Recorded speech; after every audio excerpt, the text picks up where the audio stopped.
All right, it is 5 o'clock. Appreciate everybody being here for our work session for our council meeting next week. We will start with agenda-related comments, and Mr. Faruqi is first on the list. All right, thanks. The agenda 14 October minutes. I think I've talked about this before, but does Mike Faruqi question multiple agenda items? And I think we've had a discussion, you and I, about how that's probably inadequate in terms of relaying what the intent was behind what citizens come up here to talk about. I talked with you specifically about the need for clarity in some of these agenda items. The idea being, gee, wouldn't it be great if, let's say, we had checks as an agenda item, that somebody could look at the checks and say, from a distance, meaning not right up here in front, not having the checks in front of them, but to look at the little, click the dot and say what the checks stand for.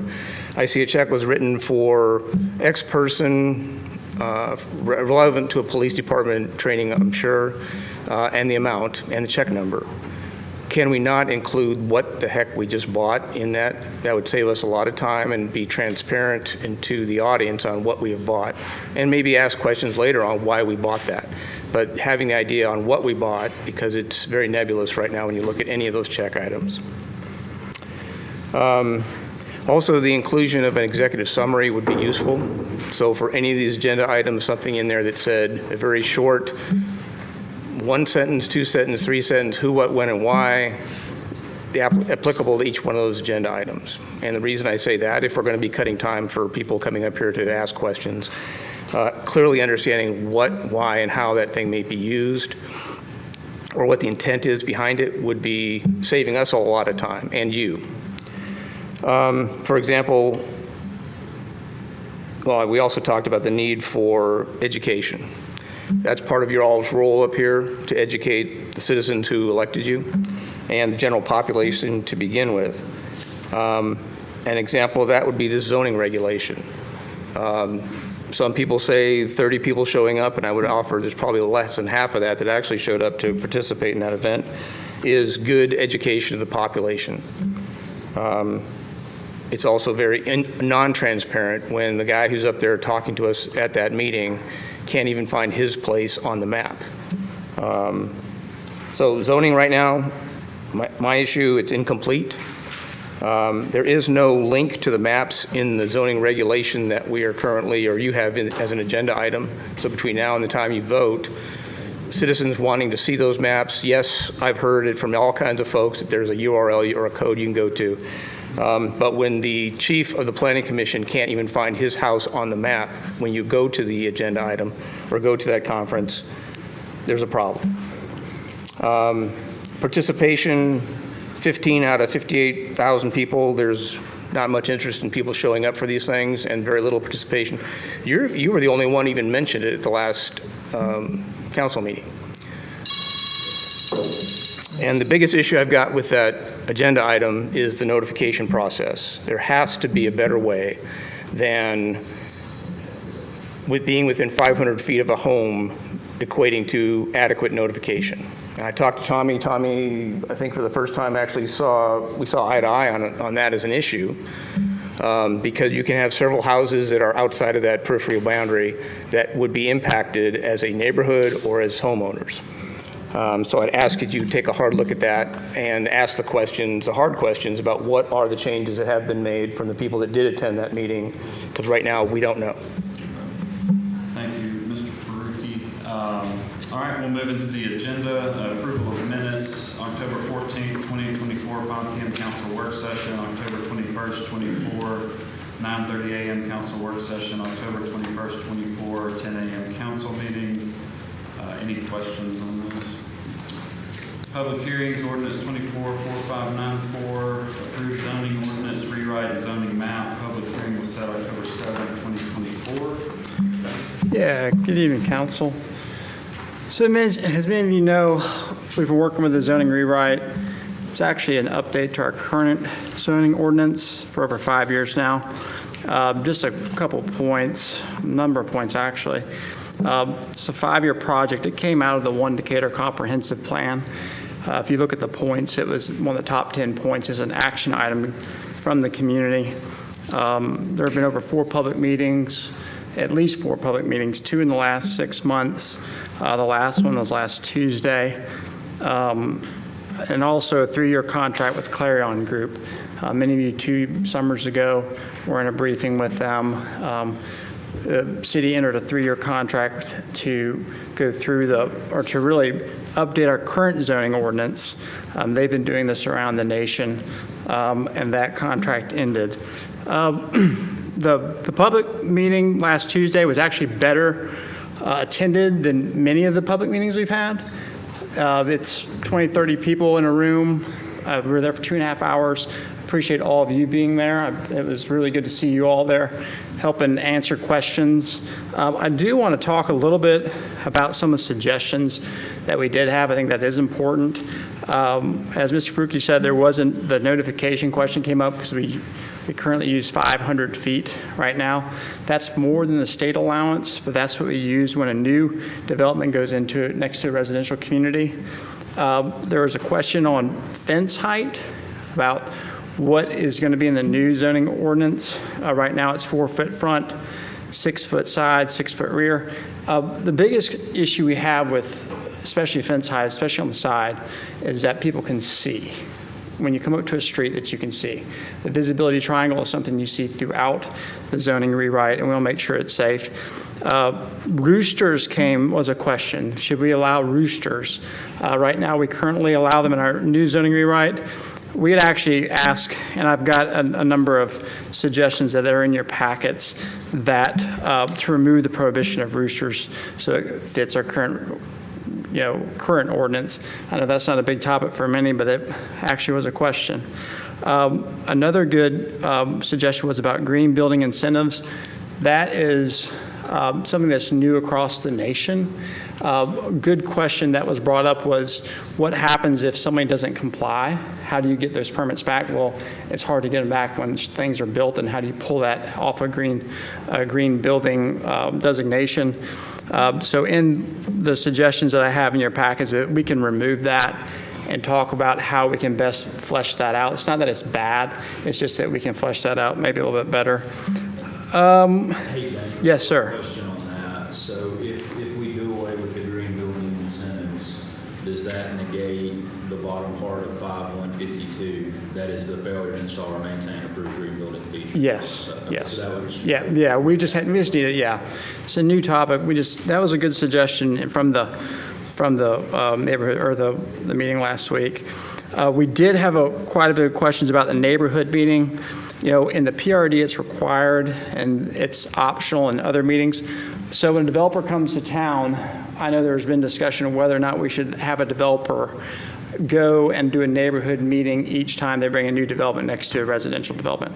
Currently, we don't do that. However, we have in the past talked to developers and said, hey, we think it's a really good idea for you to go talk to the neighbors that you're going to be building next to. And the majority of them have been very good about that, at least having some sort of conversation. And one thing I do want to make mention of is we have, by the time we go through a planning commission, we do some of our TRC meetings, we do the different meetings that we have, we come to council. Folks find out, as you all know, about what's going in. And they reach out to you all reach out to us. So it seems like our communication has been pretty strong in that area. But I just want to bring that to your attention. And another one that has been probably one of yeah, good, please do. Why are we requiring a neighborhood meeting in PRD? Why? Whatever the new acronym is. Yeah. Just because the development is just an expansive development, and if it's next to a residential development, it could be a sizable development, that's why that's required. Let me add to that too. It doesn't have prescribed lot sizes and setbacks in PRD. No. And then, by the way, when we're done here, we'll open up for conversation as well. Another question that we had was the definition of family. That was something that kept coming back over and over again. We are suggesting that we adopt the definition, and it's in your packet, that is more in line with what's in this region, and especially I think Athens has the same definition. It talks about families according to a family bloodline and that kind of thing. I would read that definition and look at that as well. It talks about being a family adopted by marriage, adoption, and by other legal custodial relationship. We are running into issues from a city standpoint, especially in group living situations where folks are living in the house and they're calling it a family, and there are people from 6 or 7 or 8 different living. They can be from different states, they can be from different cities, they have no connection with family. And for us as a community development enforcement division, it would really be helpful if we did something on that. How are you going to enforce that? I'm curious to know. What's the process behind that? I think people should know that. The enforcement of that? Enforcement of that, yeah. I find it difficult to figure out how we're going to enforce that, because what's stopping me from saying that Mr. McMaster's is my family and the residents, even though we have separate last names? A separate last name does not define that if we are not family or not. So how are you going to enforce that? Because obviously we're not married, but you never know, he could be my brother, somebody else. So how are you going to enforce that? Yeah, I mean, we're gonna have to look at that. It could be some sort of documentation. It could be a marriage documentation, some sort of birth documentation, anything like that, when they're applying for a group home or that kind of thing. So yeah, but you're right. There's questions. There's going to be ways to enforce and not enforce. This isn't just for group homes, though, correct? No, this is in general. This should not just be for group homes. It's not. This is to prevent multiple people from living in Yes. a resident that are not related. Yes. For instance, if 5 people decide to go and get a residence together, that would be against the law if they were not related in any shape, form, or fashion. Right. correct? I understand that. Or if you're there again. No, I mean, it's a great question. I mean, it's very tricky on how you enforce that kind of thing. But it goes back to the fact that, you can have a number of people calling themselves a family that are moving into a home, and we have no sense of guideline for that right now. And so that's why we're asking for the definition to be redefined.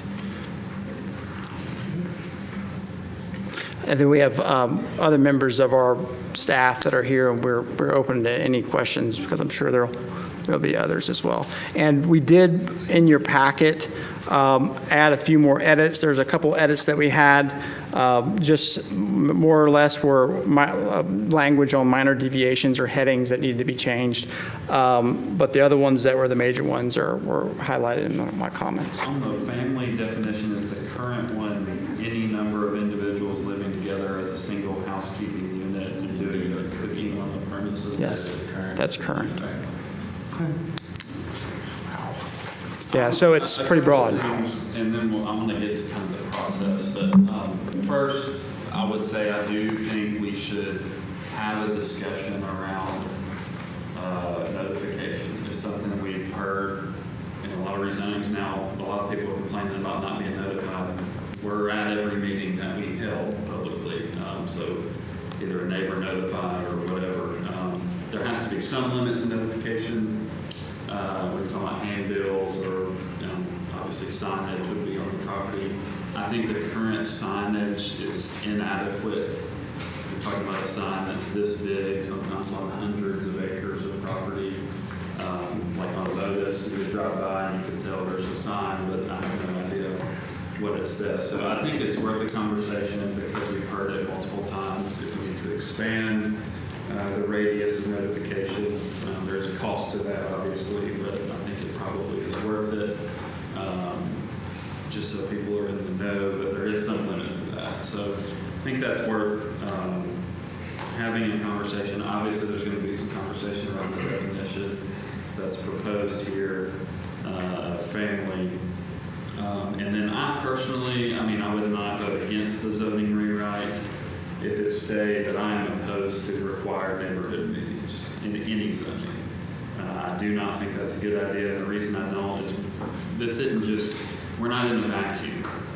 We don't just operate however we want to in the city of Decatur. We're in a competitive environment where developers are looking in this area in North Alabama as a whole. And we, especially here, ought to be more than competitive. We are competing against, if it's easier to go to Athens, Muscle Shoals, Florence, Coleman, Huntsville, Madison, Priceville, Hartselle, and get a residential development done than it is here, then that's where they're going to go.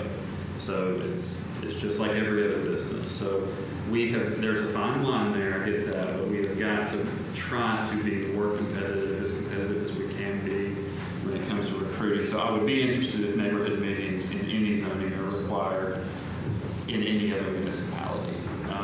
So that's a topic for me as well. I do want to talk about the kind of the process, but does anybody have any other questions for Dane or Kent or anyone on the zoning rewrite itself?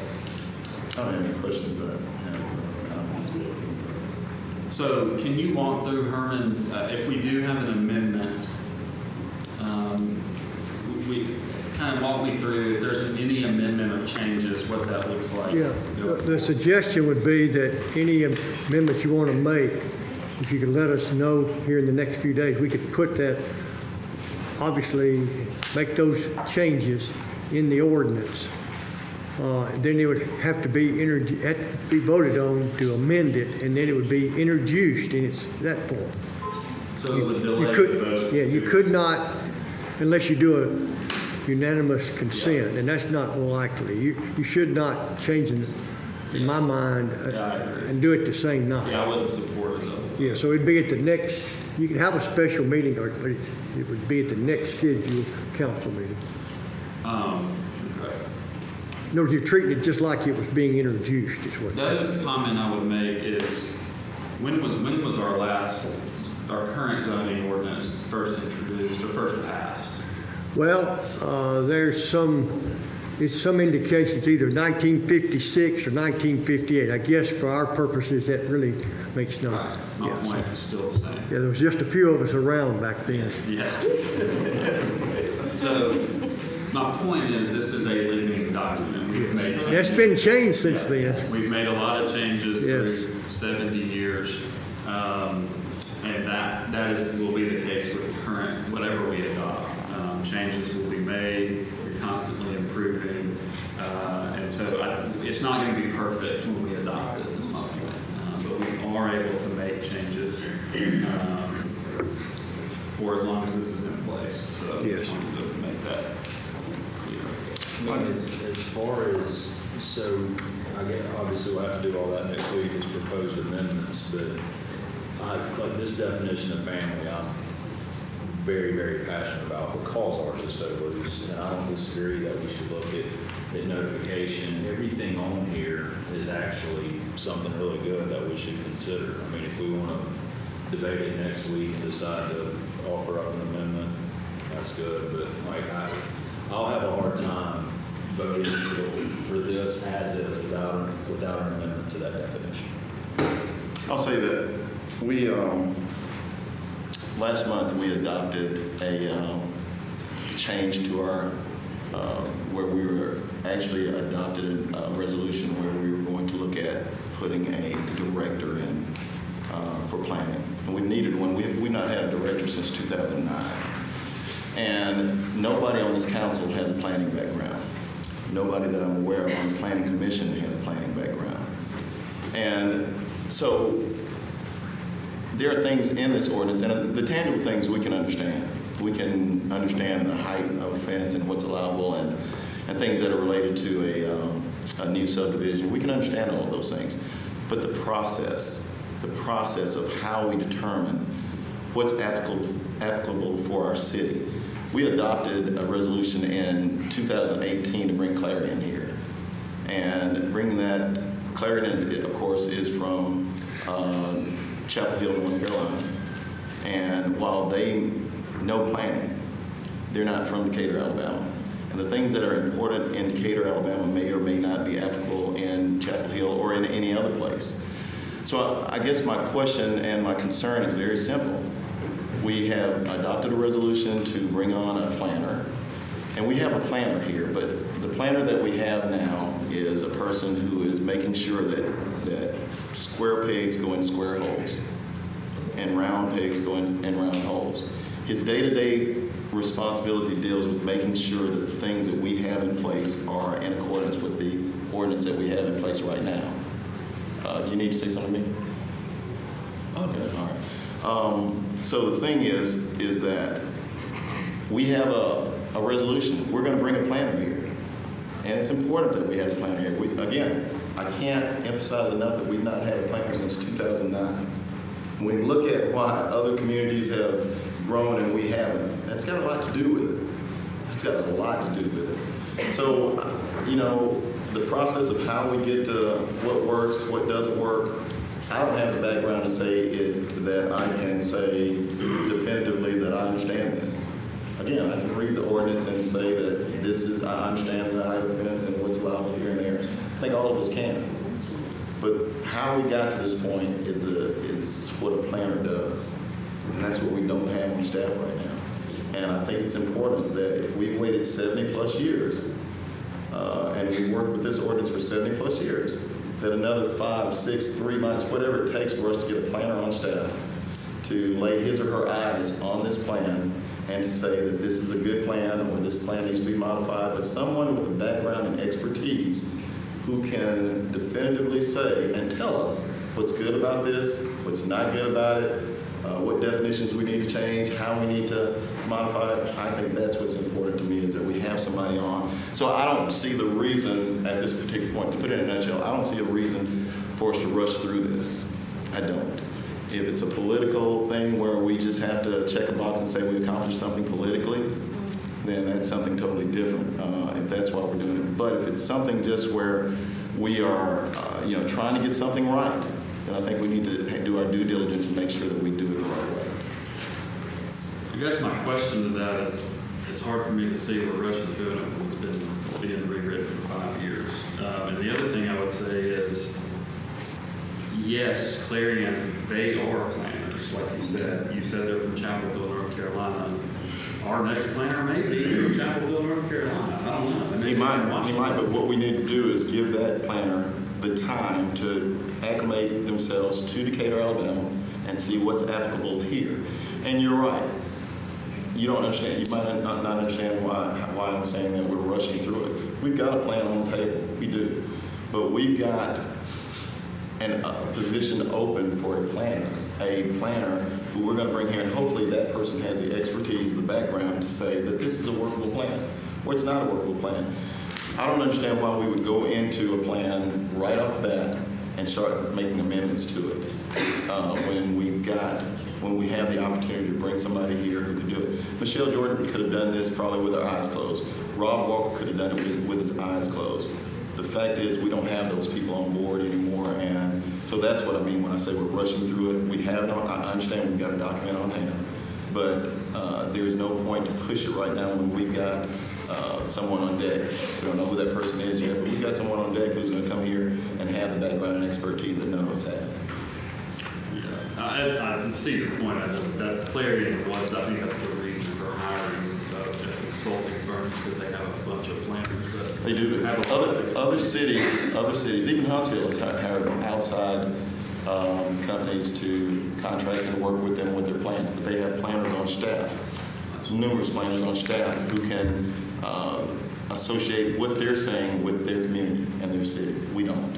And again, Tommy's done an admirable job. He's done a really good job.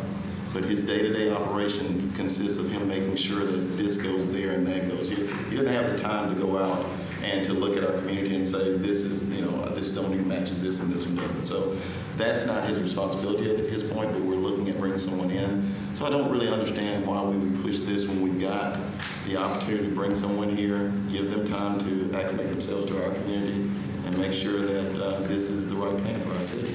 It might or might not be, but if it's not, then we're back in the same position again. All right, any other discussion? I think we understand the process. If we do move forward with amendments, the vote will be delayed anyway. So I guess we'll have those discussions this week. If there are amendments people want to put forward, it needs to happen sometime this week. So you guys can put something on paper first. All right. Moving on. Yeah. I want to add two more things. I just want to make sure that everyone knows that the build to rent is also in this, and also the floodplain up that you all approved a number of months ago is also in this as well. I just want to make sure you knew that. All right, Resolution 24-244, approved request for final suspension or revocation of City of Decatur business license for Tijuana Mexican Grill operating at 1318 6th Avenue Southeast, Decatur, Alabama 35601, or any location within the city due to multiple tax delinquencies. Lori, Revenue Manager. I spoke with Ms. Lemus on Monday after she left the meeting. She came in and she did bring a certified check for a portion of it.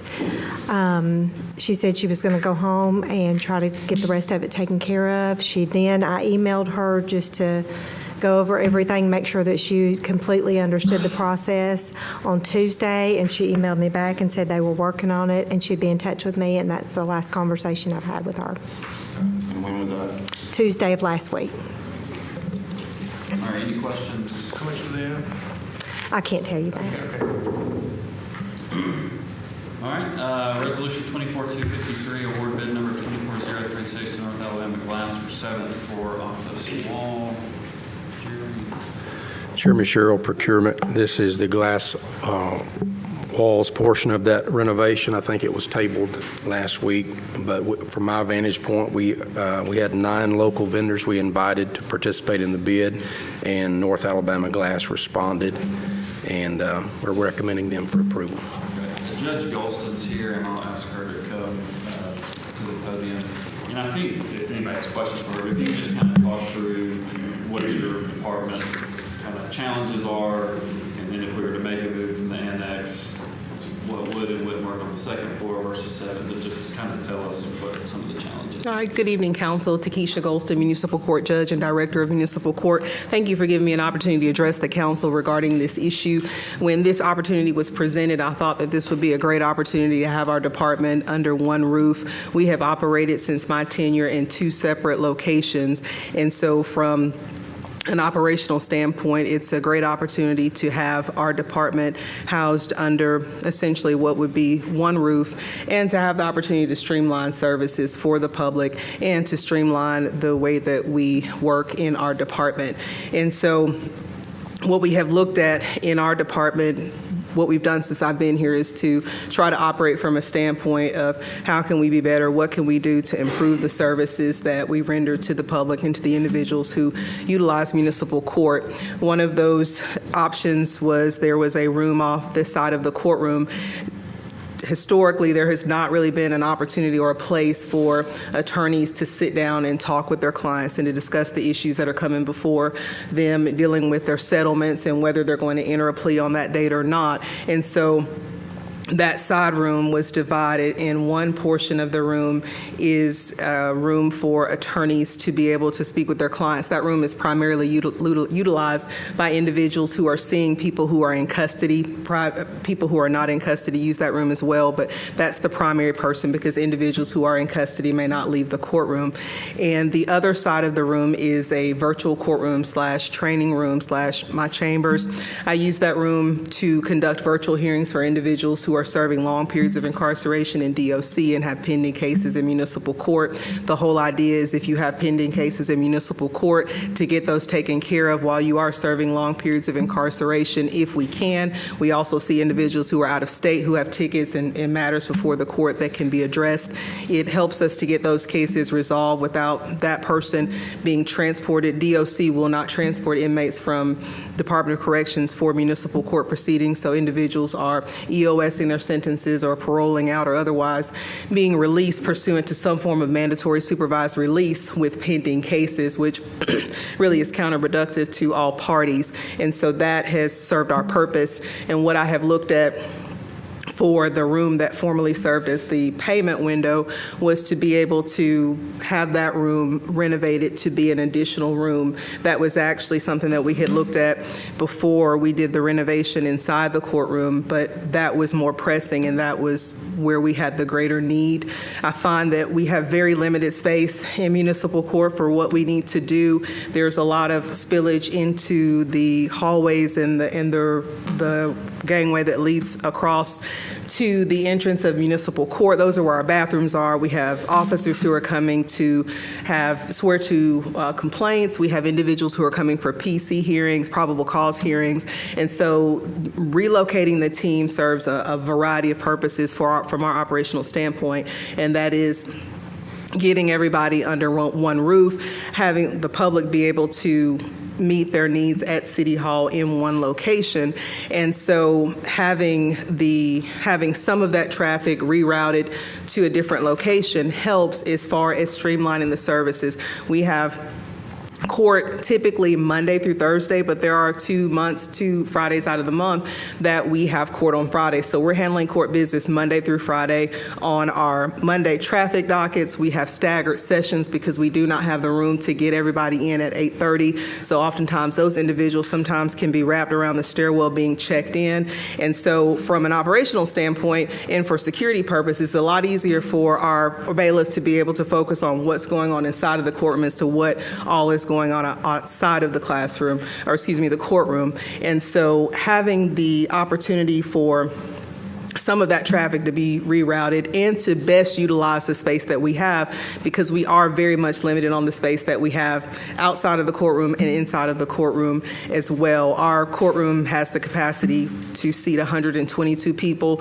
On any given day, it's much less than that, because if we have individuals who are in custody, there's a row that we lose for security purposes that we cannot utilize. So when our team looks at modifications and changes, what I have encouraged them to do from an operational standpoint is to look at, not start with what we've always done, but to start with, number one, is what we are doing, is that complying with the law? Number two, is that the best way to do it from an operational standpoint? And number three, how can we best utilize the space and the service that we have to ensure that we're providing a superior service to our department? So when I looked at that change, it is a diversion from what we have done historically, but that's not where I expect them to lead from. I expect us all in my department to engage in critical thinking and to determine how we can best utilize our service and our space to make sure that we're rendering the best possible service that we can. And so from an operational standpoint, that's what I'm asking the council support for, is for us to be able to, number one, be almost under one roof, but have the workspace that we need to be able to get the work done that we need, and also to have the space in the courtroom so that we are not having pockets of individuals outside the courtroom. When you are discussing your legal matters, I do believe that you're entitled to have some form of discretion as to what you're discussing. When you're discussing your payment review matters, I believe that you are entitled to have some form of discretion as to what you're discussing. Individuals are not always coming to just make a payment. Sometimes they're coming because they need a different payment arrangement. And so we need to be able to provide them with some form of discretion as they discuss either their health matters or their personal financial matters. And I think that's just appropriate, and I think it's something that I would appreciate if I was having business with the court. Thank you. Any questions? I have concerns, and it's not necessarily just with this situation. And I'll just go back historically, Judge. When this building was built, of course, the seventh floor was built for public meeting space and as an overlook of our city. The thing is that, and this has nothing to do with you and your needs, but a year ago, this month actually, we adopted a realignment for city departments in our city. And when we did that, the reason that we were doing that was we were trying to get out of the annex across the street, because we were paying $5,000 per month, $60,000 per year. Now, I think that we have kind of haphazardly done that realignment.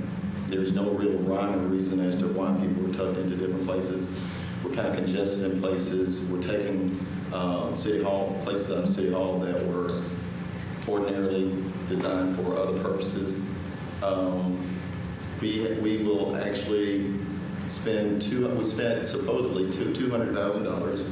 I don't see Kyle here, but we spent supposedly $200,000 for the initial move last year to get us out of the annex. I think that most of us here believe that it was probably more than $200,000. Maybe some of us do. We're going to spend another $200,000 to modify the 7th floor. It's $400,000 that we have, that's said that we're going to spend $200,000. That's $400,000. You can sit if you want. I'm sorry, I'm not trying to. Oh, I'm fine. I sit all day. I'm fine standing. Thank you for your consideration. But that's $400,000 at $5,000 per month. That's 6+ years, almost 7 years, that we would have, that we're removing the rent from there and cramming people into City Hall to make that work. And I don't know that that's worked as a feasible option for us. We still have a building there that we did not sublease, that we're still paying $5,000 a month on, that we're still paying $60,000 a year on. So I guess you could add that $60,000 a year, since it's been a year now, to that $200,000 that we spent. And I do think that there are other options for us to look at. And I think that even though congestion is a problem for you on the 2nd floor and the front portion of our building, I think that we have to make modifications and try to make that work, because, and I've had conversations, but even the new building for youth services, I think that I've had this conversation with Jacob, and I think that we're looking at $15 to $20 million where the drawings are going now. That's a lot of money going not only on our citizens, but the next council and whoever else to have to deal with that. So I think that we need to reevaluate our realignment completely. And I think that part of that realignment could be where we have personnel at Fort Decatur, youth services could go there. I think that that's a fit. And others might not agree with that, but I think it meets the needs that we have. I think as we start this process and we start to realign in a proper way, and possibly even going back and putting appropriate departments in the annex, because I think it's a great savings for us to do that and have people in a comfortable workspace and not on top of each other, but and we're not saving any money with that right now. But yeah, we'd have to bite the bullet for the money that we spent. But I think that works, and I think that we have to start looking at things differently, because money it doesn't just grow on trees, and I think that we have to take all those things into consideration at all times. So I think that this realignment is something that I don't agree with, taking the 7th floor, maybe somewhere else. I'm not saying that you don't need a different space, but I don't agree with us taking the 7th floor, and I think that we need to look at our realignment as a whole before we go into this process. I guess my comments would be, I especially agree on that we haven't subleased. The reason the math doesn't work is because we haven't subleased. We're still paying for the big chunk of the money that is a monthly payment that we thought might go away, and it hasn't. Yeah. Now, the other annex would go away. It's the lease is up, so there's a possibility to have some real savings there. I don't know why we would be against utilizing the annex we're currently paying for. I don't remember how long that. But even if we went into another contract with them, Jacob, if we put like departments there, say community development, planning, and building in that department, because they're like departments, we save money with that. I mean, we clear space here. I think my point, and I think it's your point too, is that I think in the right sense, like it is best if you can have everybody under one roof. Theoretically, it's not really possible. We just have too many employees and don't have space. I agree. So the other thing I would say, and I hope we all agree, I do think Judge Golston, from a position of there are people trying to have what are private, should be able to have private conversations with their attorney or someone else about payment things or their health or their case or whatever, that if we can relieve some of the crowding on the 2nd floor that currently exists on a lot of days, we need to find a way to do that. I think we need to find a way to do that. Is the 7th floor the option? No, I'm not saying that. I know you're not saying that. I don't agree with that. How many times, I won't ask you for a number of times, quite often it appears that at least one of our elevators go out. Would you agree? Well, and to be honest with you, Mr. Jackson, that could have been the statement made prior to our remod that we had 5 years ago. But since that remod, our elevators, tower elevators have run perfectly. We've not had one outage. But if we do, would you say that most people who are paying fines are happy to pay fines or unhappy to pay fines, angry even? Well, I don't know that I would say that, Councilman Jackson. I would say that I don't know that I jump up and down when I pay my mortgage each month, but I understand that's an obligation that I have to meet, and so I take care of that obligation. And so we've not had any issues with anyone. Now, people, again, they're not excited to pay court costs, but I think people understand, and we are very clear, and I make it very clear on the front end that that's an obligation. If you enter the plea, there's an accountability aspect, and you're required to pay your costs. They come and they pay their fines and their costs. Now, we do currently have some security measures at the annex that obviously would need to be, that infrastructure would need to be mirrored or somewhat mirrored with the 7th floor, but people pay their court costs. I think the biggest issue that we saw on the 2nd floor was just the crowding, the overcrowding that we had at the pavement. But I cannot recall since my tenure that we've had to have law enforcement called to the annex to address any issues with individuals being unruly or disruptive. They pay their fines and their costs, or they have questions, they get their records, and they take care of their court business, and they go on about their day. So I would not expect that to be the issue in this situation, because I guess I was just looking at the fact that sometimes people are unhappy, and we're limited in the number of elevators that we got. They're unhappy, they go up and down with our employees who are trying to get in and get out. And sometimes those elevator situations, and of course I'm being told that they don't go down as often as they used to. But when we're down to one elevator, it's a headache. And you've been here when we've been down to one elevator, I'm sure. I have not had that experience since I practiced. My majority of my work has always been in municipal court, so I don't have the option. I don't have that. Well, I'm going to tell you it's a headache when we're down to one elevator. Do you know how many trips a day? I mean, how many payments a day? I do.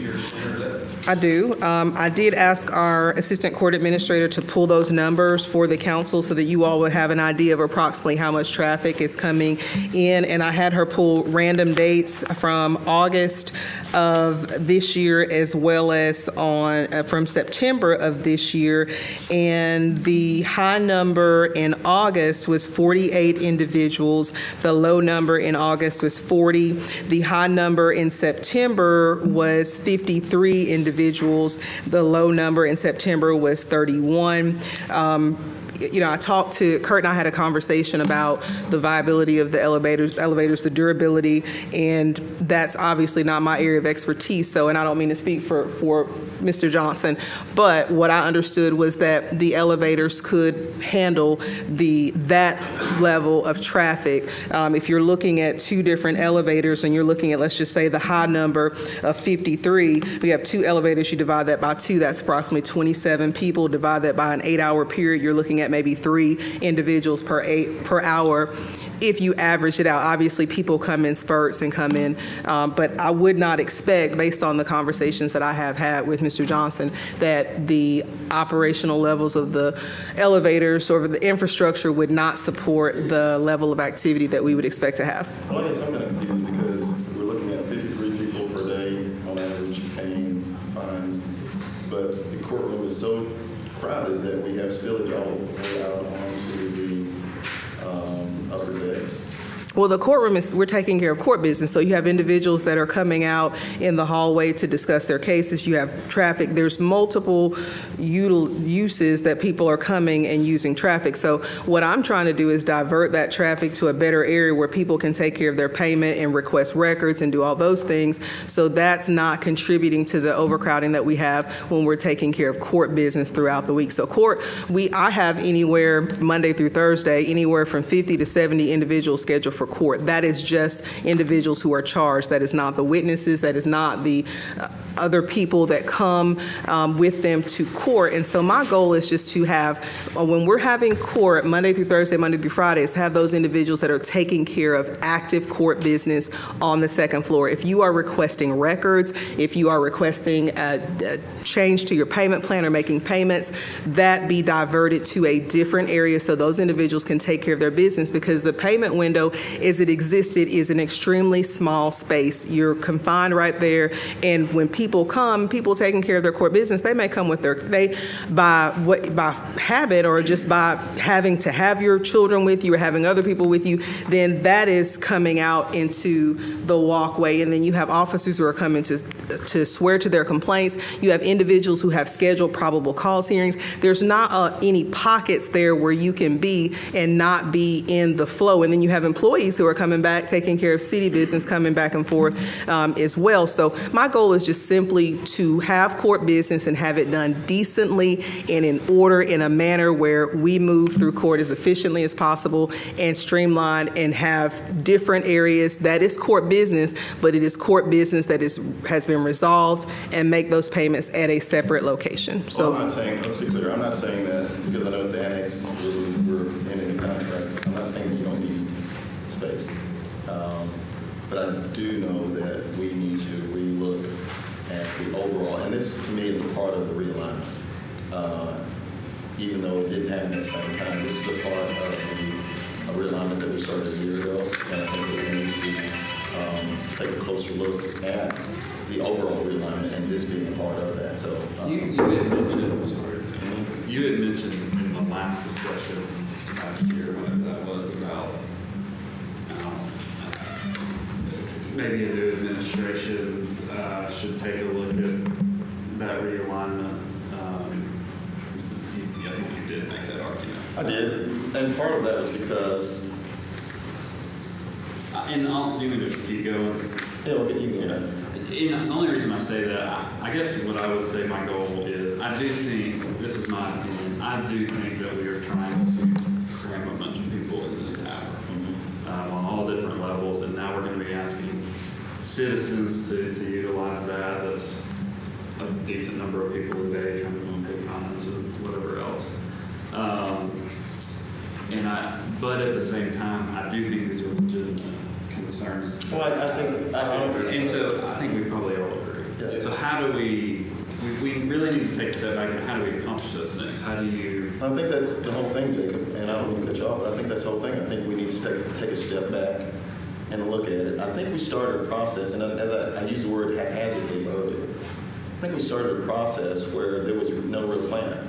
And I had suggested, you said that maybe the next administration needed to look at that. That's possibly true, but the reason was that, in my mind, I think that up here we've had a discussion that you think that the mayor should basically run the day-to-day operation, and this is a part of that.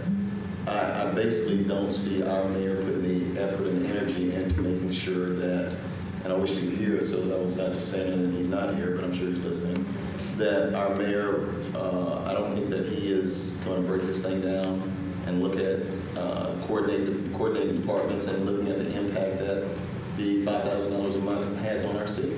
And that was a concern, and that was why I was saying maybe the next administration should handle that. But I do think that you're exactly right, that we need to step back and reevaluate this before we move further and spend money on a seventh floor and then come back and say, well, maybe that was not the best option for us in the first place. So I think that's what we need to do.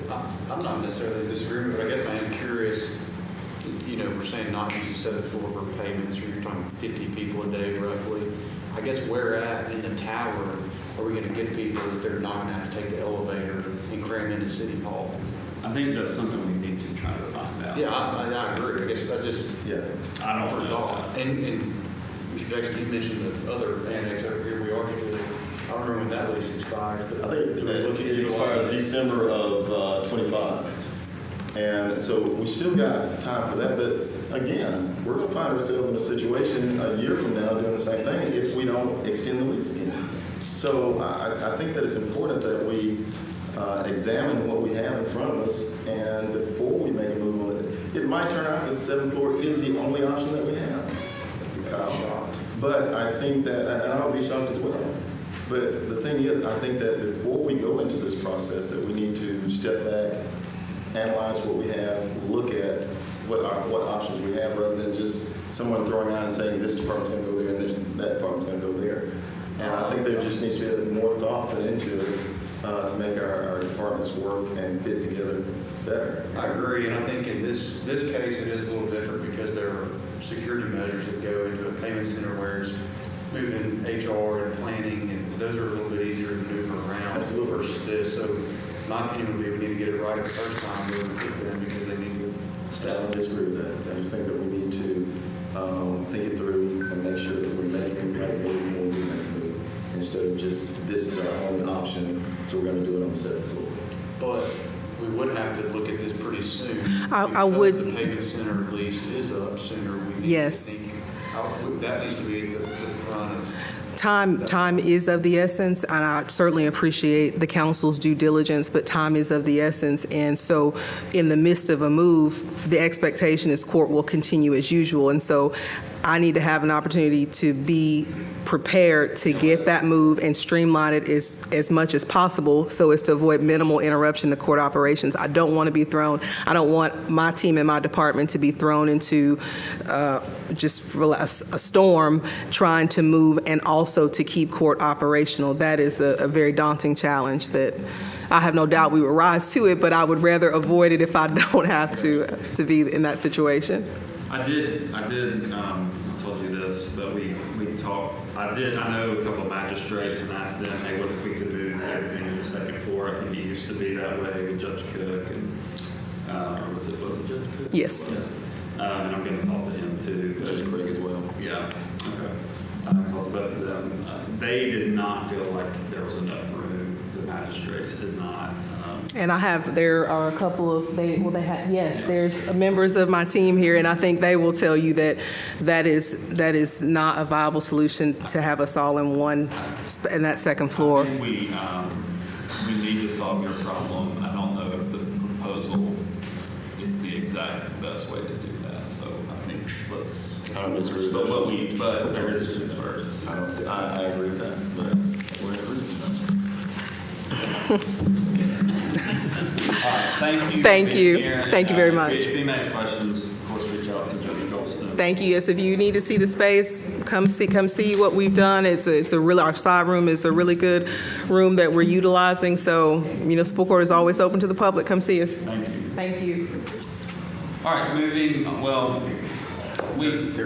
so we've got the next one, and I don't know that we need any discussion on that, resolution 24-258. It's all related to moving, and then there's two at the end that I'll leave to. So we'll move to D, resolution 24-259, approve amendment to the professional services agreement for recreation center. Good evening, council. This is just an updated agreement with for the original contract with GMC. It just gives a better definition as to what they're doing based on the bid. So this does not change the cost at all or any of that. It's just a better definition for that. In fact, it caps the cost. It does. And some of the cost. Yep. And the other thing is today we got the first time that we know where the bids, so we expect the bids to come in December 12th. So we feel like with this and moving forward with the new payment agreement and all that, we feel like we'll be in good shape. And did I see something about a community meeting about this? So tomorrow there's a community meeting about the Parkway Park and the playground and all that, and thank you for your help on that. Next week there'll be a meeting about the dog park and the playground for Wilson Morgan. And just to give everybody kind of an overview, is we worked with two different groups that do playgrounds. We got 4 different options.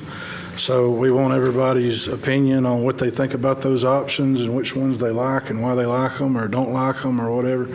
The other thing is the dog park. It would, of course, still be at Wilson Morgan, but where the big dog park sits right now, that's part of the place where the rec center's going to sit. So we had to do some moving with it.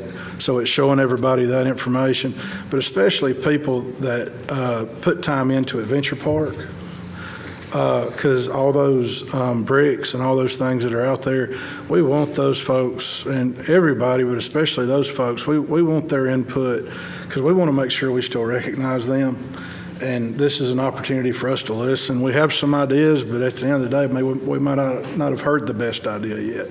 So we're looking forward to that, looking forward to people coming out. Thank you, Jason. Any questions? Resolution 24-260, accept 24-25 Family Matters Grant for Children's Trust Fund. Alan. Yes, Alan Stover, Community Development Manager. This is our yearly one of two grants that we get from CTF for youth services, so we're just asking your approval. Any questions? So this is the second one, the one you voted on last week? That's, yeah, there is two separate grants. All right, resolution 24-261, authorize the mayor to purchase 523 11th Avenue Northwest from the state of Alabama.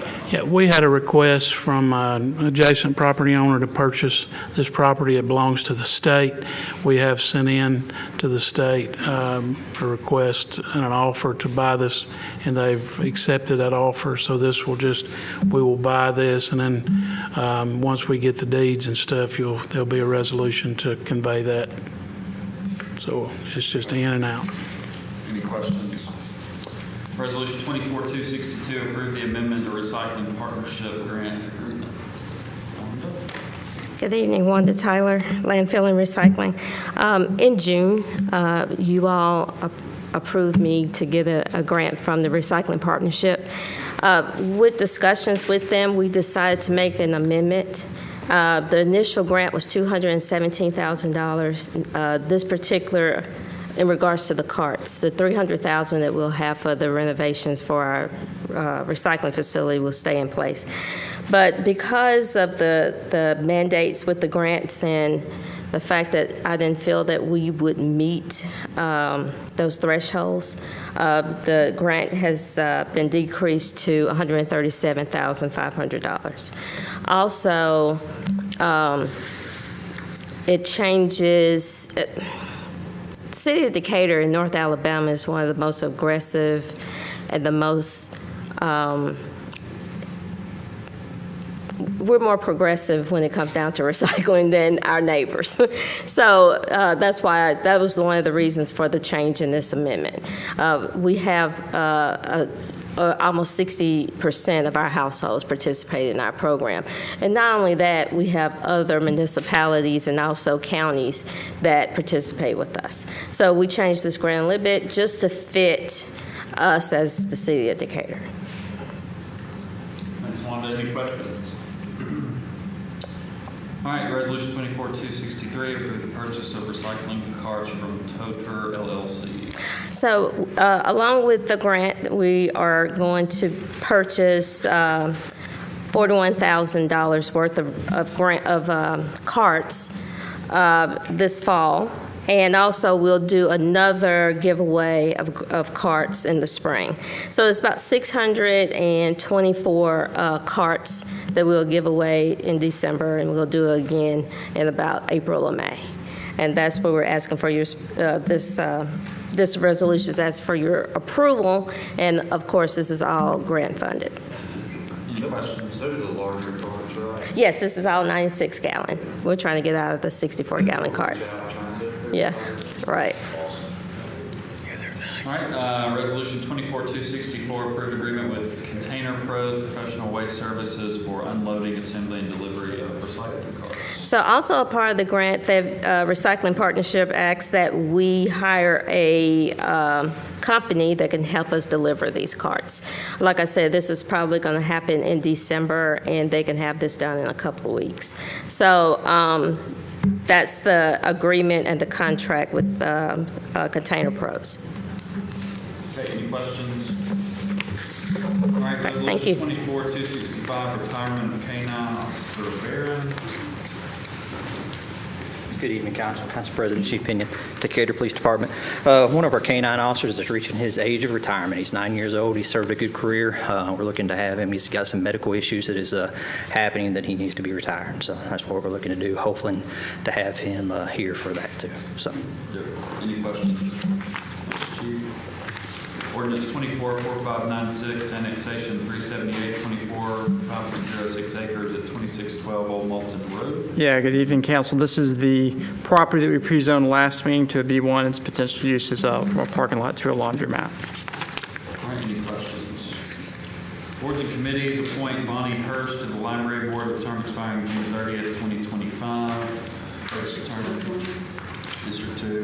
And that would get our library board full again. All right, any questions? Appoint Flor Gonzalez as a full member of the Board of Zoning Adjustment, term ending December 31st, 2026. She would be replacing Jeremy Copeland. But she's not serving a full term now, and this is not going to be a full term. How does that work? So she's still got 2 full terms ahead of her. I think, is it because of the person, she still was the replacement for the person that Yes, was, I and think now she it's was just. the replacement. She's supernumerary, but she was only doing a partial term. Yeah, And she's she's doing still fine. the same appointment, but we're moving her from supernumerary to full member. So she's still got 2 full terms if she chooses to do that. And then appoint Mara Moody as supernumerary to the Board of Zoning Adjustment with term ending December 31st, 2026. And he would be replacing. And he would He would replace be- her as a supernumerary. Yeah. All right, any questions? All right, anything else? Go for it. All right, we will move into our public comments, part of the meeting. We'll just go in order, same as we always do. First on the list is Trev Sullivan.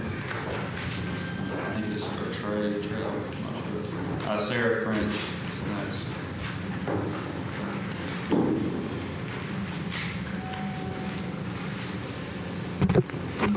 The mayor constantly talks about he and his family are being harassed. Let me tell you how I, this weekend, again, was harassed by Decatur City Police Department. We went to 4 or 5 fall festivals this weekend. My grandson was a firefighter. He had a tag on that said Justice for Kevin Jackson. So many Decatur citizens pointed it out and loved the little firefighter costume. I had Justice for Steve items on, as I always do, and I was not harassed or talked ugly to, not by one person. Until we went to our very last stop, a church. We did our thing, we hit individual booths, and when I noticed we were coming up on the next booth, it had 2 Decatur city officers in uniform. A woman was running the booth, and I made a point to smile at the officers very big. My 3-year-old grandson said, "Happy Halloween." They stood, looked at us stone-faced cold, and didn't respond. We went to the lady, which was kind, and she gave us candy, and I heard the 2 officers talking about myself and my 3-year-old grandchild. Todd Pinion, can you please tell your officers that we are good people who support Justice for Steve? We know there are officers that are good, and we know there are bad ones. We can't see them because you have them all uniformed up to target us and make us, Justice of Steve supporters, out to be the bad guys. Show your guys some of the footage that we have went through over the past year. Show them we weren't doing anything at all when officers literally attacked us time after time again. Show them the footage from Steve's murder. Maybe they will realize what we are fighting for. Make it to where they can also want justice and not get in trouble for it by the city as other city employees have. Do you want to bring the city together? Then let's fight for justice together. Justice for the city and justice for Steve Perkins.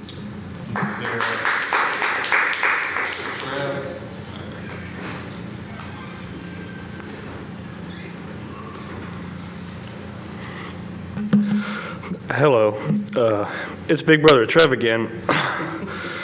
All the at-home watchers on Facebook who don't ever show up called me heartless, and honestly, they're right. I do not care about anyone's emotional well-being. I only want progress. I want to move forward and call me heartless, but I want progress. What are we doing here? I asked you this last time, and I'm unsure if you're aware that there are people upset and protesting in this city. It is my understanding that y'all have done nothing in order to appease the concerns of these protesters. So it leads me to one of 2 things. Either you don't have any idea what would appease the protesters, or you think their concerns are invalid. You can't just continue to ignore them and sit on your hands. They don't go away. It's been over a year. And you can delay your council election in despite of Chapter 9 of the Code of Decatur, Section 9-5. But you seriously think that they won't still be out here next year? You've attempted nothing, so I'm here to say something. Now, firstly, I will say I do not speak for the movement. I have not discussed this idea with the movement. I'm giving this idea to you, and maybe that this would be enough to reconcile the grievances that were committed over a year ago. Title 42 of the U.S. Federal Code, Subchapter 1, Section 1983, says that any employee of the government may be liable if they violate the rights, immunities, and privileges under the Constitution or the law unless they are a judicial officer in which there needs to be a specific declaratory decree that was violated. That is the federal law on qualified immunity. Title 36 of the Code of Alabama, Chapter 1, Section 38-1-12 says that an officer cannot be held liable for a crime insofar as the statute, rule, or regulation prescribes a manner for performing the duties that an agent performs the duty in that manner.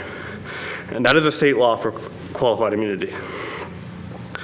Therefore, it's my understanding that any legislative body, given that legislative body is the one that writes the laws and the executive department enforces the laws, that legislative body should be completely allowed to legally, under already existing laws, to go line by line through Chapter 16 of the Decatur Code, of which that's where the offenses are written, and also include state crimes and federal crimes, and go line by line and explain exactly how and in what manner that a police officer can violate those laws. I understand the importance of qualified immunity to protect officers as they do their job, and this makes those protections specifically only within Decatur City's jurisdiction. But as I said last time, we have created a situation where any action an officer takes is retroactively made to be the right one. They are incapable of being held accountable the way our current system is. This is accountability without restricting their ability to do their job, because that's on you doing your jobs. You need to go through every law and explain and give the rights and protections explicitly to the police officers, line by line through the code passed by the legislature. No more blanket immunity. This is not an attack on cops, but we all understand that blanket immunity to anyone will leave them unaccountable and allows the floodgates to open to the most crazy things. This idea is securing the protections of police officers while also securing the rights of individuals. Justice for Steve. Justice for Steve. Elena Daly.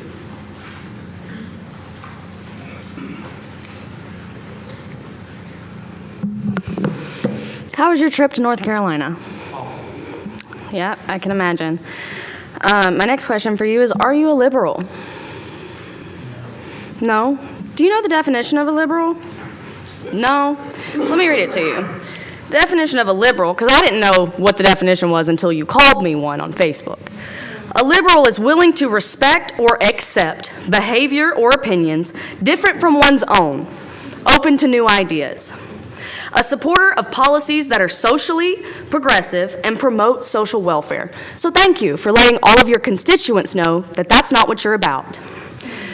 Referring to Facebook, again, also you should maybe look up definitions of words before you try to call people names on Facebook. Just saying. Elevate your vocabulary. Speaking of Facebook, y'all really allowed an officer who actively talked about an ongoing murder case, harassed citizens, threatened people from a middle school username to retire with his badge and his gun? I already spoke to Todd about this, so let me go ahead and tell y'all, if Renshaw hurts a single person, even his own wife, that bruise and that blood is on y'all's hands now. Because you have enabled this grown man to act like a child and do it very recklessly. He should have been fired for how he handled himself at Third Friday, or in the very least, double demoted, since y'all like to do that to people. But no, here in Decatur, you can do whatever you want if you have a badge and a gun. Y'all are just biding your time until January, and it shows. When this third-party review comes back, and you can try to discredit Green and Research Technology all you want, but I guarantee you cannot discredit every single person that works there and has had a hand in this case. So go ahead. Some of you are anxiously waiting for the results. Some of you are dreading it, and it shows. You won't do a single thing to help this city or this community heal. And Tab Bowling, you negotiated to retire under these two conditions. We stop protesting outside your house, and we stop mentioning your name at this podium. Oh, baby boy, go ahead and do it. because those things will eventually happen once you retire. Once we feel that you are actually sorry for how you've treated this city and how this community has had to feel the impact of your actions. That will eventually happen. We're tired of Line Street anyways. We want to go to Todd's house on Highway 31 in Hartselle. And man, women, the Decatur City Police Department should not live in this city. Justice for Steve Perkins. Sierra Taylor.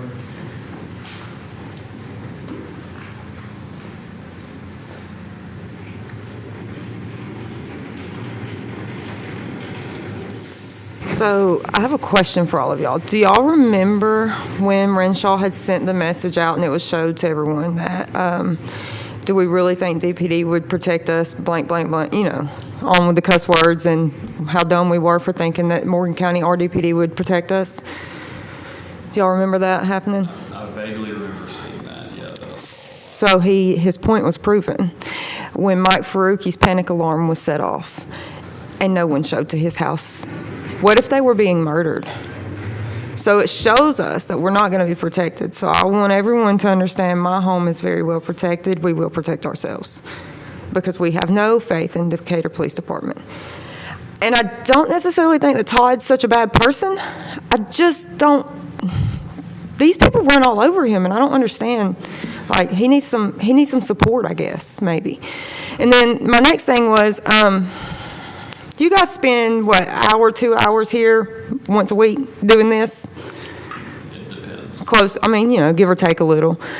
So how hard is it to just spend the time focusing on your job instead of your cell phones?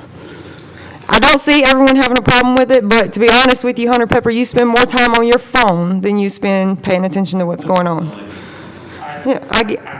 So funny you make that comment. So out of all the meetings that I've attended throughout my tenure on the council, I think there's been a couple in the past couple of months that I have been on my phone, yeah. So outside of this council meeting, there are emergencies that I have to handle with my family. For instance, some of them do have current medical issues that are life-altering at this moment. Are you going to take care of them, like when you're on this podium? That I'm receiving updates on continuously, which is none of your business. No, it's none of my business, but the fact that a man that's supposed to be serving the city sits here and don't pay attention, that's my business. I don't really care what you have to say. Anyways, my next issue is, I'm not arguing with a child. You absolutely didn't. You came up here, you asked me a question. I literally just called you the same name as my 11-year-old son. What'd you say? Because he's acting like a child. No, she'll let me finish what I have to say. She'll let me finish what I have to say. Finish his comment. I'm not paying attention, so it's really a waste of everyone's time. I'm going to let you finish the conversation, or we're not going to have it at all. You can step back from the podium. You come up here. No, sir. No, I sit on this council. You can answer her question, but she is here to speak. Okay, and I'm going to answer the question, so let me finish answering the question. Okay, thank you. So can I finish now? Thank you. Now, with that being said, it's none of your business. You should mind your own business and stick to it. If I'm in some shape, form, or fashion affecting anything that you have to do with being up here, please let me know. But I'm sorry that my family emergency hurt you so much. Every time you're up here, you have a family emergency, get real, grow up. Absolutely not. No, Anyways, so my next thing was, in front of the fort, crossing over to Delano Park, you guys know what I'm talking about? But if you want to come up here and address it for the public. Could you be an adult, for the love of God? How about this? Talk to me outside. Because I don't take this disrespect. Next time, don't come up here and ask a question that I'm going to address until I finish, okay? Okay. I appreciate your time. Ms. Taylor, continue. Okay, so anyways, in front of the fort, crossing over to Delano Park, I think there might be a crosswalk. I honestly can't think. Oh, okay. But my question is, I've seen several people about get ran over, including children, trying to cross right there because it is a busy area. And I know you guys are fixing to be making some changes down through there. So I was wondering, during making these changes, how hard would it be to put one of the pedestrian cross lights to give people the opportunity to cross those crosswalks safely? I'm not, I have to go look. I thought there was a crosswalk crosswalk there, but I think we. I think there's a crosswalk. It's just none of the lights, that tells people, yes. And I think that would be beneficial because I seen 12, 13 looking yards about get hit the other day. I watched a mother with her stroller a few days prior to that almost get hit. And I think we're having enough people dying in the city from getting ran over by reckless drivers as it is. On 6th. So where it's crossing from the Fort over to Delano. There's a lot happening at that intersection, but I can't remember. Yeah. I agree. I mean, it's such a weird intersection. You got a lot happening. It is. And then them kids just looked so confused. Like it was concerning. Yes. So I think maybe we should. Okay, so maybe we could try to figure that out and see about something to make that a little safer. Thank you very much. And justice for Steve. Justice for Steve.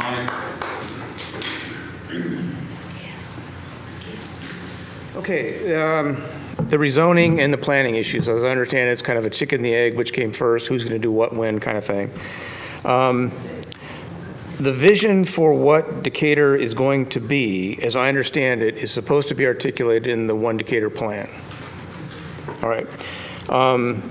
We've been asking for status updates on where do we sit with the One Decatur plan.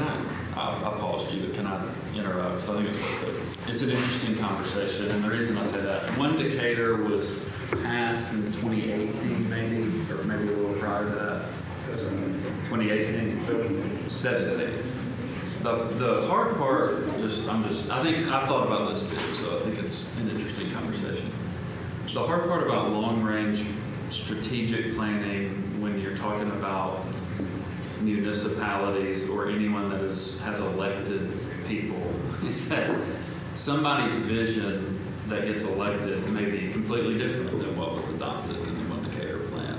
I generally think it's good, but I don't know. I mean, it's hard to have a 10-year plan when you could have 3 administrations with completely different people trying to execute that plan, 3 different mayors trying to execute that plan. But that's a challenge, in my opinion. That's why, like in the military, you have a 5-year plan, a 10-year plan, so that regardless of who's in power, it drives on.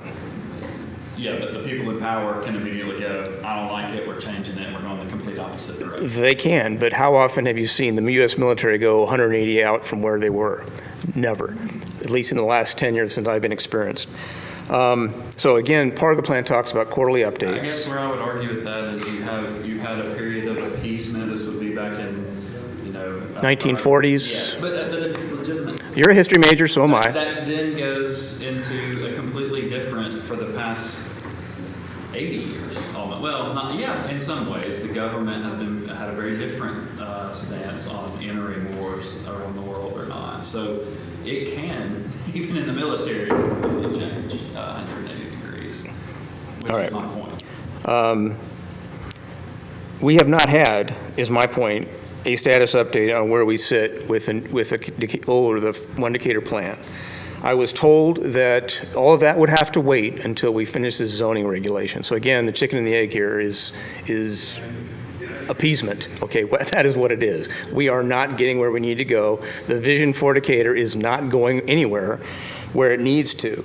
Updating and amending notification procedures could be the first step versus accepting this thing called the zoning regulation, because it's taken 60 years to get to this point, a couple more years down the road, or a couple more months of honest-to-God thought with a planner in charge of that business might get us further down to nirvana versus where we are currently. I would offer you take a hard look at notification and neighborhood meetings specifically for those areas which are currently zoned as ag going to become residential, because that's where you have the biggest problem. That's where the biggest disconnect exists. People who bought a house and living in a very rural area are now being exposed to neighborhoods popping up on Central Avenue that were not there 6 or 8 months ago. That's a problem. If you would please read the notification the neighborhood meetings portion, the purpose behind neighborhood meetings. I disagree with you. I believe they do have There is a purpose for them. The purpose as stated in here and the intent behind it is notable and good, and that is to help people understand, communicate what's going on. I have read that. I actually showed you where it was at the meeting, that you did not think any were required. I showed you where it was required. And we just disagreed. I told you that day, why don't we focus where we agree, which is probably on notifications. You might get four of the people that agree with you on neighborhood meetings. I don't, and I stated why. Okay. And again, going back to what we had, that discussion at that meeting, there were, as Dane said, 20 to 30 personnel that attended. Half of them, as we saw, were either Chamber of Commerce, you all, city employees. The person who was not there, the mayor, the day prior to that meeting, which was a very substantial meeting, as Dane said, he notified the world that he was going to be playing pickleball in the same time frame. I'm not sure if he did or did not. In an absence, and we talked about this, in an absence where he is not willing to take ownership of CEO-type functions, you all have to do that. You all have to get in the game and start directing activities with the myriad of City Hall personnel who work here and start directing activity. Realignment, discussion on where the 7th floor mayoral or magistrate needs to go, that's pretty damn simple stuff. At the end of the day, if that is a pejorative or okay. I believe there's a thing called when water doesn't go any further, it's called yeah, you're right, it didn't. Realignment, you can do it very simply. Operational functions, administrative and logistics type functions. What needs to be in this building? I don't know. Of the two, I would say operational functions first, and then take a look at where all the ash and trash needs to go. Where does it siphon through? And you all can take that initiative and direct the robust people that are in here during normal meetings to give you that input on what needs to be here. Yeah, what I would say, I agree with you, when you have an absence of leadership, and I mean, you and I talked about board structure, and there's a reason I use that term, but I agree with you. When there's an absence, it is the board or the legislative body's job to step in. When you have a board in a private sector setting, you can fire the CEO, right? I think we are taking the reins on things. I could have talked to you about some of those things. Should we do that more? Probably so. I think it's a legitimate criticism, but we had that conversation tonight about the topic that you're discussing, and I think that we will do that on this topic. All right, well, I think there's more topics like that that deserve. Okay, thank you. All right, anything else from council? Did they not put my name on it? You did, sorry. We can talk after, but you're not on here. Let me double check. You sure? Yes, sir. I'm sorry. We're adjourned, thanks. It's right here, Mike. The only mic was for you. I don't care what y'all do with the municipal court.